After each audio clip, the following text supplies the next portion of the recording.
고난주간을 맞아 우리 주변의 소외된 이웃을 만나보는 시간. 오늘은 4년째 이어지고 있는 전쟁으로 고통을 겪고 있는 우크라이나 난민을 만났습니다.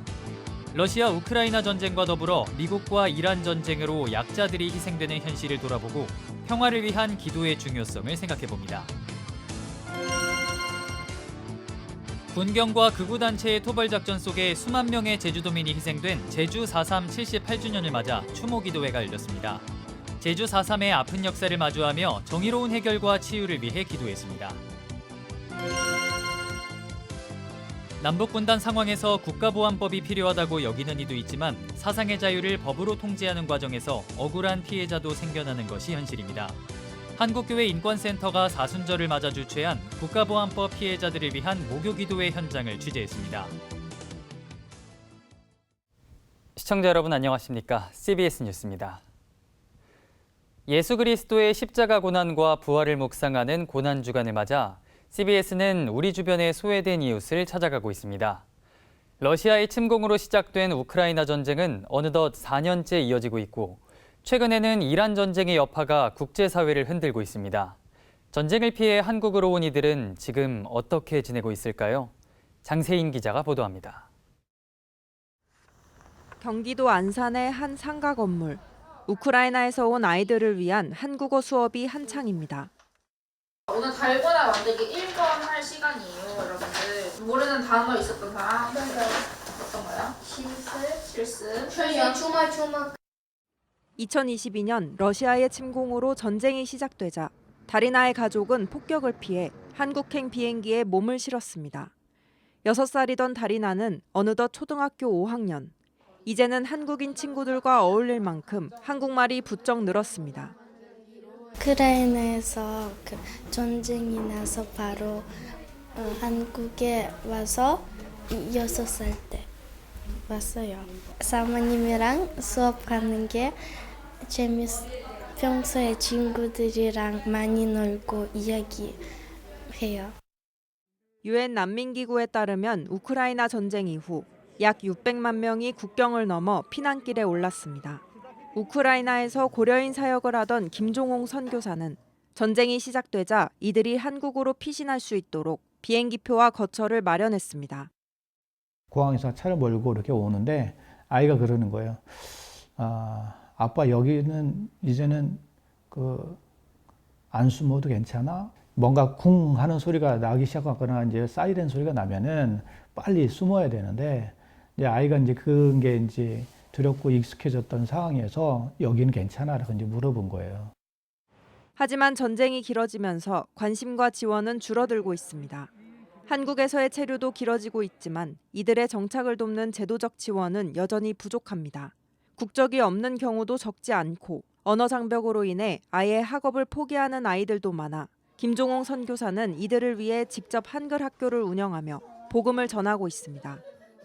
중고등학교 정도의 또래의 아이들을 데리고 온 엄마 아빠들은 애들이 한국어가 전혀 준비가 안 되다 보니까 한국 학교에 가서는 적응이 안 되는 거예요. 가장 큰 문제는 미래에 대한 불확실성입니다. 언제 끝날지 모르는 그런 전쟁 가운데 계속 진행되고 있고 한국에서는 또 아이들이 적응은 했지만 학업 격차가 엄청나게 크게 나고 있습니다.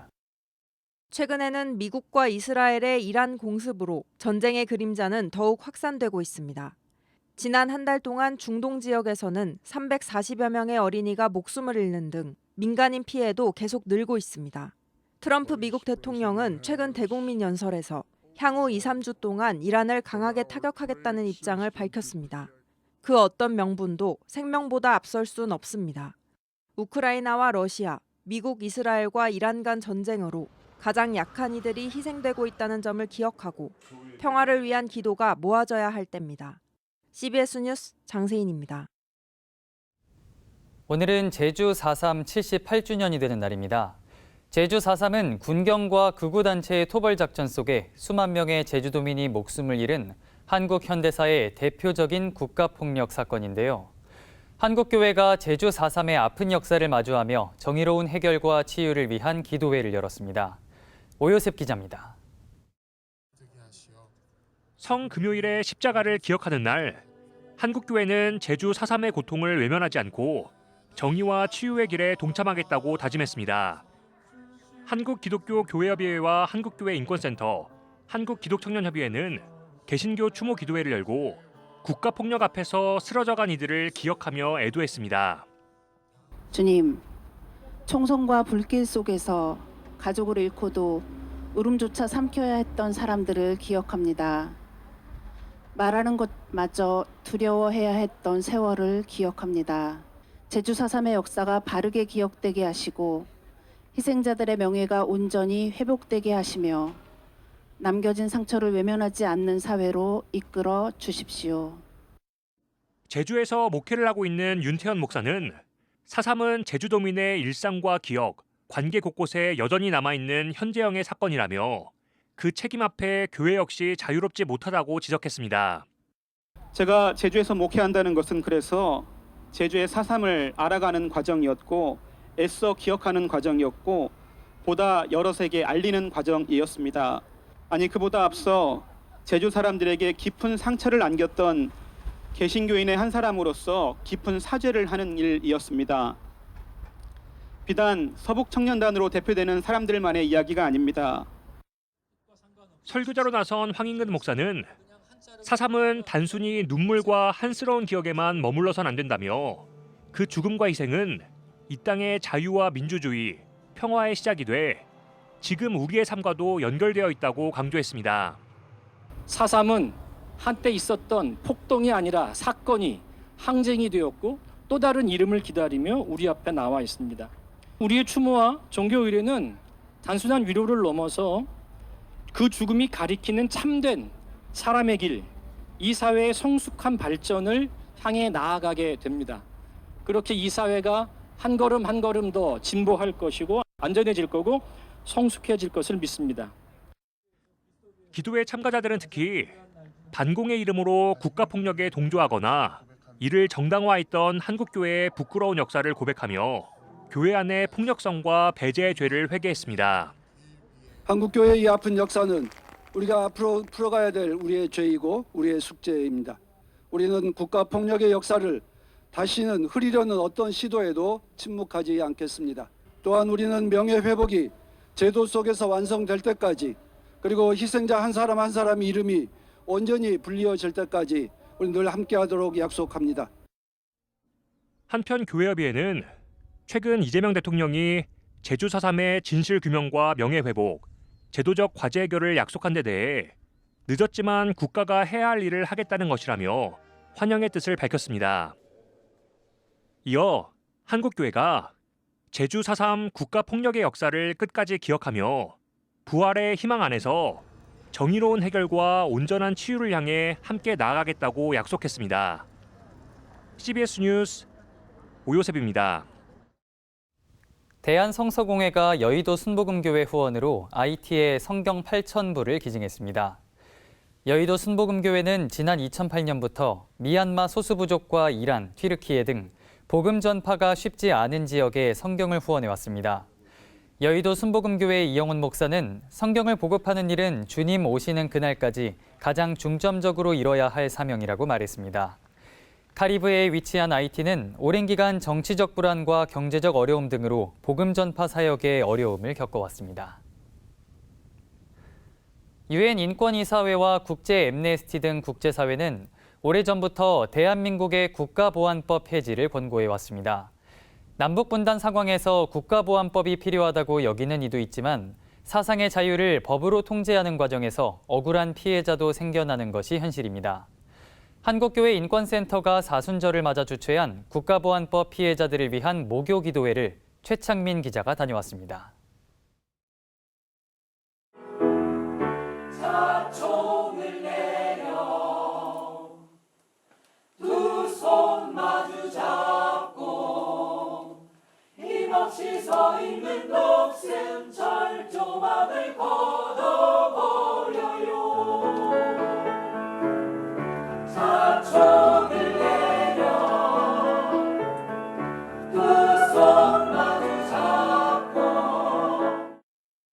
예수 그리스도의 십자가 고난을 묵상하는 사순절을 맞아 국가보안법 피해자들을 위한 모교 기도회가 열렸습니다. 설교를 맡은 한국기독교장로회 교회와 사회위원장 이성구 목사는 포로로 잡혀온 이들을 환대하며 돌려보낸 선지자 오데세 이야기를 통해 기독교적 사랑의 실천이 무엇인지를 밝혔습니다. 그리고 한국교회가 하나님의 마음을 헤아렸던 오데세의 마음을 되찾아야 한다고 강조했습니다. 오데스는 어떤 사람이 되어야 될까요? 그는 하나님 마음에 입되어 있는 사람입니다. 그것이 긍휼의 마음이고 자비의 마음입니다. 형제를 보는 눈이고 전리품으로 그것을 보는 눈이 아닌 겁니다. 그런데 오늘 교회는 그 오데스의 마음을 잊어버렸다라는 겁니다. 1984년 만들어진 국가보안법은 해방 직후 극심한 이념 대립과 사회적 혼란 속에 시급성과 정권 안정을 이유로 정당화됐습니다. 그러나 헌법이 보장하는 기본권인 표현의 자유, 양심의 자유, 학문의 자유와 충돌하고 실제로 정권 유지 수단이나 남북 화해와 평화 통일에 역행하는 제도로 악용돼 왔다는 지적도 있습니다. 사순절은 예수 그리스도의 고난을 기억하는 시간이자 불의한 권력에 억압받는 이들의 고통을 우리의 몸에 새기는 시간입니다. 지금 이 순간에도 국가보안법이라는 낡은 사슬에 묶여 양심의 자유를 박탈당한 채 살아가는 수많은 이들이 있습니다. 국가보안법은 보수와 진보 정권을 가리지 않고 민주주의의 기초인 자유로운 토론과 사유, 정치적 의사표현을 위축시켜 왔습니다. 개성공단이 가동되고 남북 교류가 활발하던 2006년 남과 북의 교육자들이 모여 진행했던 평화통일 수업에 참여한 교사들도 국가보안법으로 고통을 겪었습니다. 그 수업 이후로 전교조 통일위원회 위원장을 했던 사람들이 전북에서, 부산에서, 그리고 경남에서, 그리고 서울 이렇게 통일위원장들은 모조리 국가보안법으로 고초를 겪고 그 와중에 5.18 광주 항쟁을 고등학교 학생들과 함께 수업으로 했던 고등학교 역사교사도 유엔 인권이사회와 국제 엠네스티 등 국제사회는 대한민국 정부에 국가보안법 폐지를 권고해왔고 국가인권위원회도 2004년 국가보안법 폐지를 권고했습니다. 한국교회 인권센터는 국가보안법 양심수 수감자가 7명, 재판과 압수수색, 고발 등 피해자는 71명에 이른다면서 교회가 먼저 자비와 긍휼의 마음을 갖고 이 사안을 바라보자고 당부했습니다. CBS 뉴스 최창민입니다. 대한예수교장로회 고신총회가 고신총회 목회자 및 교역자 윤리강령을 공식 선포했습니다. 윤리강령은 개인과 성윤리, 교회 정치와 치리, 동역자와의 관계 등 목회자가 지켜야 할 10가지 핵심 덕목을 담고 있으며 임원에는 이를 위반할 경우 교단 헌법에 따라 권면과 징계 등 엄중한 책임을 묻겠다는 방침을 밝혔습니다.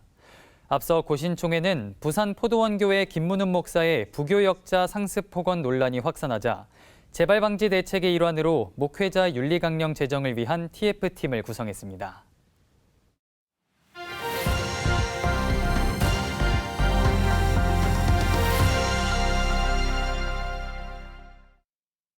간추린 지역교계 소식입니다. 원주 충정교회가 고난주간을 맞아 아주 특별한 밤 부흥회를 열었습니다.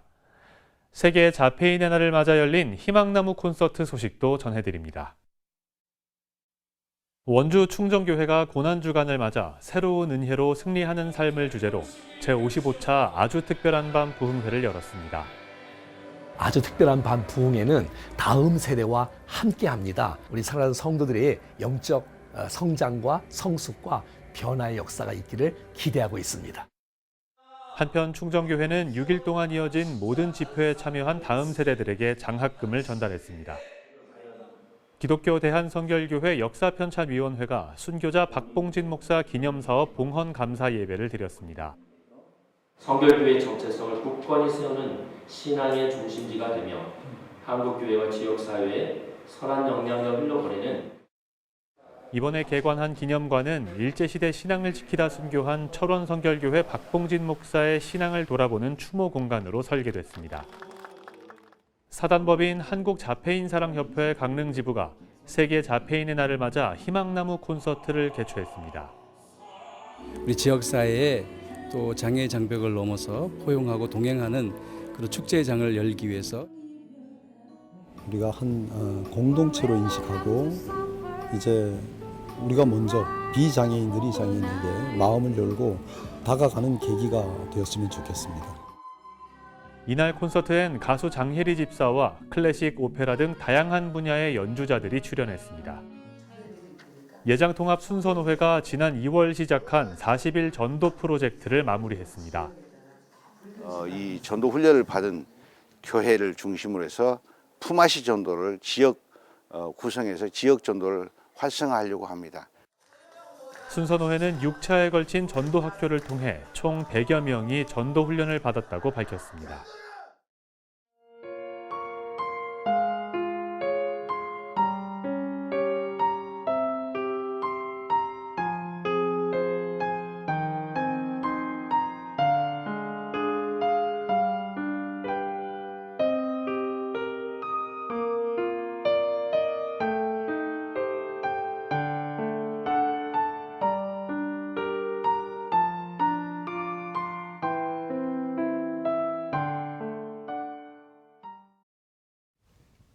이상으로 뉴스를 마칩니다. 시청해주신 여러분 고맙습니다.